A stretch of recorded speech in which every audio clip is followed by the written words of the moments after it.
అనగనగా ఒక ఊరు, అదే పశ్చిమ గోదావరి జిల్లాలోని దగ్గులూరు అనే ఊరు.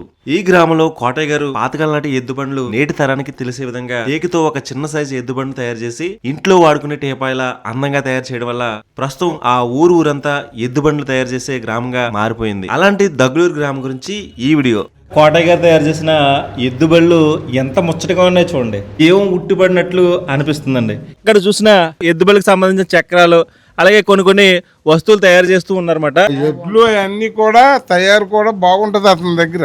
మా ఊరు వచ్చేటప్పటికి అసలు దగ్గులూరు అన్నాయి. చిన్నప్పటి నుండి కార్పెంటర్ వరకు వడ్రింగ్ పని అంటే చాలా ఇంట్రెస్ట్ గా చేసుకునేవాడిని. పెద్దగా చదువుకోలేదు. ఎప్పుడు సైకిల్ మీద పనికి వెళ్ళేవాడిని. ఎద్దుల బండి చిన్నగా చూస్తా ఉండేవాడిని. ఎద్దుల బండి అంటే ఇలా ఉండేది కదా, మనం చక్కగా ఆడుకుని రోజులు అయినా గుర్తు వస్తున్నాయి. అటువంటి బండ్లు ఎందుకు లేవు, ఇలా అంతరించిపోతున్నాయి కదా అని అప్పుడప్పుడు అనుకునేవాడిని మనసులో. మనం చేసే పని ఇదే కదా అని చెప్పేసి ఒక చిన్న బండి తయారు చేయటం మొదలు పెట్టాను.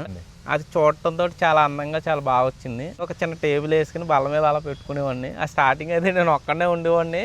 చాలా మంది చూసి బాగుంది అని అంటుంటో తోటి చేసానంటే నెక్స్ట్ ఇంకొంచెం టీపై కింద 4 అడుగులు 2 అడుగులు పెట్టి చేస్తే ఎందుకు బాగోదని బండి తయారు చేశాను. అది టేక్ వుడ్ తో తయారు చేసాం. అంటే న్యాచురల్ బండిలా కనిపించింది అందరికీ కూడానే. నాకు కూడా చాలా సాటిస్ఫాక్షన్ అవుతుందో ఆ బండి తయారు చేశాను నేను.